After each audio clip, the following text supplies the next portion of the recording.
Info demo serentak di Indonesia hari ini. Demo serentak yang terjadi hampir sepekan ini membuat Indonesia penuh dengan duka.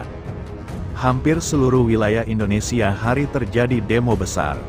Diketahui, kericuhan terjadi pada demonstrasi sejak tanggal 28 Agustus tahun 2025 yang awalnya digelar Partai Buruh di depan gedung DPR RI, Jakarta.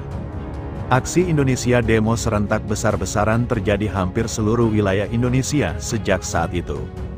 Akibatnya banyak kerusakan gedung DPRD, kantor kepolisian, serta sejumlah fasilitas umum lainnya. Demo mulai dari Jakarta, Gorontalo, Kalimantan Timur, Barat, NTB, Bandung, Bekasi, Jogja, Semarang, Bengkulu, Makassar, Bali, Aceh, Palembang, Medan, Kediri, Surabaya, Pekalongan, Cilacap, Papua, dan Wonosobo.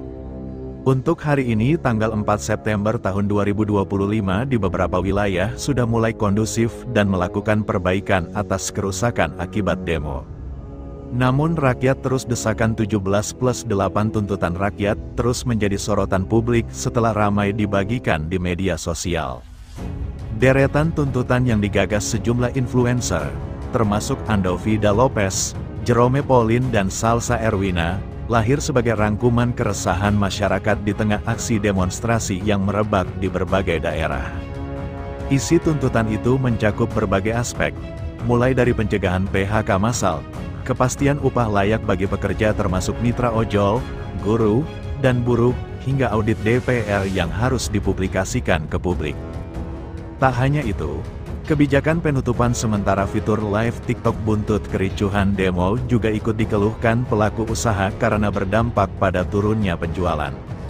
Lantas muncul pertanyaan besar, bagaimana jika 17+8 tuntutan tersebut tidak segera dipenuhi pemerintah, mengingat besok Jumat adalah tanggal 5 September tahun 2025, tuntutan rakyat 17+8 sudah memasuki deadline. Di Papua demo terjadi serentak di berbagai wilayah Papua sejak Agustus hingga September. DPR Papua Barat berjanji segera menindaklanjuti tuntutan mahasiswa usai aksi demo damai di Manokwari. Wakil Ketua 2 DPR Papua Barat Syamsuddin Seknun memastikan aspirasi tersebut akan dikawal hingga ke pemerintah pusat. Syamsuddin mengatakan pihaknya akan menggelar rapat internal dalam waktu dekat. Dia menegaskan semua tuntutan mahasiswa akan dipilah dan dibahas bersama sebelum disampaikan ke pusat. DPR Papua Barat segera tindak lanjuti dalam waktu 1-2 hari ke depan. Setelah ini kami akan segera rapat untuk membahas apa yang harus ditindaklanjuti dan segera kelembagaan kami akan kawal ke pemerintah pusat, kata Syamsuddin kepada wartawan, Rabu, tanggal 3 September tahun 2025. Dia juga mengapresiasi aparat keamanan yang menjaga kondusivitas aksi unjuk rasa. Menurutnya, kondisi aman memberi ruang demokrasi yang sehat bagi masyarakat. Syamsuddin menilai demo mahasiswa di Papua Barat berbeda dengan daerah lain yang ricuh. Dia menyebut komunikasi harmonis antar pihak membuat aspirasi tersampaikan tanpa ada insiden anarkis. Kita lihat di medsos bahwa di daerah-daerah lain terjadi aksi demo yang sebenarnya di luar tujuan unjuk rasa itu sendiri. Namun, di Papua Barat, haruslah kita bersyukur bahwa dengan komunikasi yang baik maka OKP Cipayung, organisasi kemahasiswaan, dan gerakan organisasi masyarakat lainnya dapat menyampaikan aspirasi secara baik tanpa anarkis dan bakar gedung dan lain sebagainya, ujarnya. Ketua Majelis Wilayah KHMI Papua Barat itu memastikan DPR Papua Barat tetap terbuka menerima aspirasi rakyat. Ia menegaskan lembaganya selalu siap menjadi saluran penyampaian aspirasi masyarakat. Aliansi Mahasiswa yang merupakan gabungan dari 6 organisasi kemahasiswaan menyerahkan 17 poin tuntutan saat menggelar demonstrasi damai di Manokwari, Papua Barat, pada Selasa. Aspirasi tersebut diserahkan kepada Gubernur Papua Barat Domingus Mandacan, Ketua DPRP Papua Barat Orgenes Wonggor, dan Kepala Kantor Wilayah Kementerian Hukum Papua Barat. Koordinator Aksi Yakonias Surune mengatakan 17 tuntutan merupakan aspirasi mahasiswa terkait dinamika sosial politik nasional dan daerah untuk ditindaklanjuti oleh pemangku kepentingan. Aliansi mahasiswa berkeinginan agar pihak legislatif, eksekutif maupun yudikatif melibatkan akademisi dalam merumuskan kebijakan yang lebih mengutamakan kesejahteraan masyarakat. Tokoh Papua sekaligus aktivis Papua Charles Kossai menegaskan sikapnya terkait maraknya aksi demonstrasi yang berlangsung di berbagai daerah. Dia mengingatkan kebebasan berpendapat memang dijamin oleh Undang-Undang Nomor 9 Tahun 1998 tentang kemerdekaan menyampaikan pendapat di muka umum. Namun bukan berarti bisa dilakukan dengan cara anarkistis. Demonstrasi di muka umum merupakan hak yang dilindungi UU. Tetapi ketika demonstrasi itu berubah menjadi anarkis dan merusak fasilitas umum, itu tidak bisa dipuji dan tidak bisa dibenarkan oleh siapapun, tegas Charles, Selasa, tanggal 2 September tahun 2025.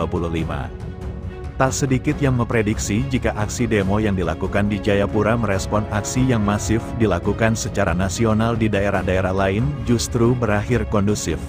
Banyak yang menduga jika demo pada hari Senin, 1/9, dan Selasa, 2/9, akan berakhir rusuh, keos dan menelan banyak kerugian.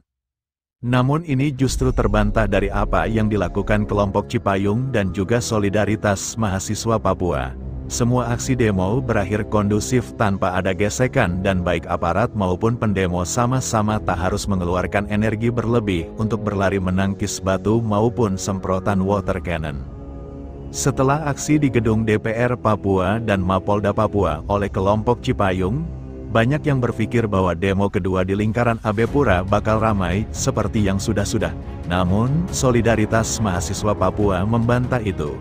Mereka bisa mengakhiri mimbar bebas dengan tertib. Bahkan sampah yang biasa identik kerumunan orang ikut dibersihkan. Saya salut yang dilakukan teman-teman Cipayung dan hari ini dari Solidaritas Mahasiswa Papua patut diacungkan jempol. Mereka bisa menjadi contoh bagi daerah lain di Indonesia, kata Kepala Komnas HAM Papua, Fritz Ramandai, Selasa, 2/9, Komnas HAM memang menurunkan tim penuh untuk memantau langsung aksi demo kemarin. Bahkan mereka juga yang akhirnya mewakili pemerintah menerima aspirasi massa. Sedangkan untuk di Jakarta hari ini, tanggal 3 September tahun 2025 demo masih terjadi di wilayah Jakarta, salah satunya demo di depan gedung DPR RI. Sejumlah elemen masyarakat dan mahasiswa menggelar demo tanggal 3 September di beberapa titik di wilayah Jakarta. Rabu, tanggal 3 September tahun 2025. Polres Metro Jakarta Pusat mencatat demo pertama dilakukan oleh Dewan Pimpinan Pusat Gerakan Mahasiswa Nasional Indonesia, DPPGMNI, di depan gedung DPR MPR RI, Senayan, Jakarta Pusat. Nampak dalam live streaming TikTok sejumlah massa masih menyuarakan tuntutannya di depan gedung DPR RI tersebut. Di saat bersamaan, Forum Ketua DPW Partai Berkarya bersama sejumlah elemen massa juga menggelar demo di wilayah Gambir, Jakarta Pusat, tepatnya di pos polisi Merdeka Barat. Untuk menjaga keamanan, Polres Metro Jakarta Pusat menurunkan 274 personel sejak pukul 7 waktu Indonesia Barat. Total ada 274 personel yang disiagakan untuk dua kegiatan pengamanan tersebut, ujar Kasih Humas Polres Metro Jakarta Pusat Ibtu Ruslan Basuki kepada Kompas.com, Rabu. Selain dua demo yang disebutkan di atas, Aliansi Perempuan Indonesia, API, juga akan menggelar demo tanggal 3 September bertajuk Perempuan Melawan Kekerasan Negara, di gerbang utama gedung DPR RI pada hari ini sekitar pukul 10 waktu Indonesia Barat. Untuk saat ini masih sekitar 300 orang yang akan merapat, kita langsung ke lokasi, ucap Narohubung aksi saat dikonfirmasi Kompas.com, Rabu. Demo ini menyoroti tindakan represif yang banyak bermunculan belakangan ini dengan mengambil judul, Prabowo, hentikan kekerasan negara sekarang juga. Ruslan mengatakan, arus lalu lintas di sekitar lokasi masih dapat dilalui. Kendati demikian, petugas akan melakukan rekayasa lalu lintas bila terjadi peningkatan jumlah massa. Diketahui sebelumnya, demo di Jakarta juga terjadi di beberapa titik sejak Agustus, yakni di Jakarta Timur, Jakarta Barat dan Jakarta Utara, hingga mengakibatkan banyak kerusakan. Terkini kerugian akibat demonstrasi di Jakarta hingga Rp55 miliar. Gubernur Jakarta Pramono Anung Wibowo mengatakan, sejumlah infrastruktur yang rusak termasuk halte, gerbang tol, hingga kamera pengawas. Sedangkan demo di Kebumen berakhir ricuh, puluhan pelajar terlibat dalam aksi anarkistis saat demonstrasi di gedung DPRD Kebumen, Sabtu, tanggal 30 Agustus tahun 2025. Menyikapi hal itu, pemerintah Kabupaten, Pemkab, Kebumen bersama Forkopimda segera mengumpulkan kepala sekolah se-Kabupaten Kebumen untuk memperkuat pengawasan terhadap siswa. Kapolres Kebumen, AKBP Eka Basit, menyebutkan dari 98 peserta yang diamankan, mayoritas adalah remaja. Mereka mengaku hanya ikut-ikutan diajak teman, kata Eka, Selasa, tanggal 2 September tahun 2025. Temuan lapangan menunjukkan sebagian besar peserta berada di bawah pengaruh minuman keras. Saat ada yang bawa 2 botol, saya kira air mineral semua. Ternyata 1 botolnya berisi minuman keras. Ungkap Dandim 0709 Kebumen, Letkol Arem Purba Sudibyo.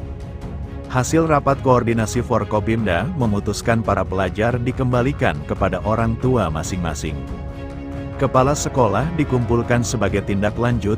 Forkopimda sebelumnya telah mengumpulkan para camat, kepala desa, dan kepala sekolah se-Kabupaten Kebumen.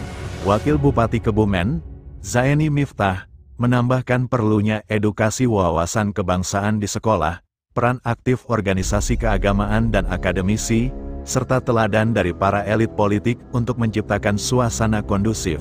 Forkopimda juga menegaskan sikap bersama menolak segala bentuk aksi anarkis. Kebumen harus aman dan nyaman.